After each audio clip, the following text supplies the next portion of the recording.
Barbarie post-électorale. Dans la nuit du jeudi dernier, 10 mars, le domicile de Damana Adiapikas, commissaire central à la CEI, commission électorale indépendante et membre de la majorité présidentielle, a été attaqué à l'arme lourde. Des témoins expliquent que cet acte terroriste, le concerné lui-même, s'indigne de cette violence et appelle tout de même au calme. Ange Gossé-Sinclair. Selon des témoignages, ce sont des individus lourdement armés qui, aux alentours de 20h30, ont ouvert le feu sur le domicile de Damana Adiapikas, commissaire central de la commission électorale indépendante et membre de la majorité présidentielle. La résidence, située dans le quartier de la Riviera 3, a essuyé des tirs de Kalachnikov et des jets de grenades. Juste après cette attaque, ce commando, issu de la branche armée du RHDP, qui multiplie depuis un certain temps des actes de terrorisme dans la capitale ivoirienne, s'est volatilisé dans la nature. Absent de son domicile lors de l'attaque, Damana Adiapikas a condamné cette violence et invité au calme.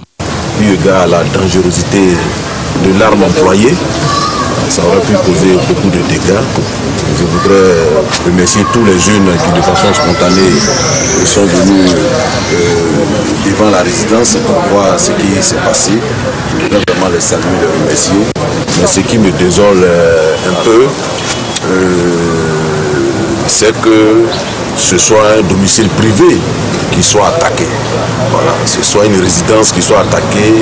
Vous savez, la maison de quelqu'un, c'est là que résident ses enfants, c'est là que réside sa famille. Je veux dire des personnes innocentes qui n'ont rien à voir avec votre engagement, qui ignorent même ce que vous faites dans la vie en ce qui concerne la politique, et donc qui normalement ne doivent pas payer pour ce que vous faites. Chacun de nous a de la famille, chacun de nous a ses enfants. Voilà. Donc si on se met à s'attaquer jusque dans nos familles, si on se met à s'attaquer jusque dans nos domiciles respectifs, vous voyez qu'on va faire payer des personnes innocentes. Voilà. Et c'est vraiment ce que je voulais déplorer, et c'est pourquoi je voulais lancer cet appel-là, afin que tout un chacun se ressaisisse et que cesse cette escalade de violence gratuite.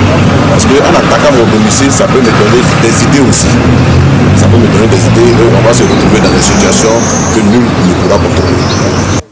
Cet énième acte terroriste est la preuve que le dialogue n'intéresse pas le RHDP.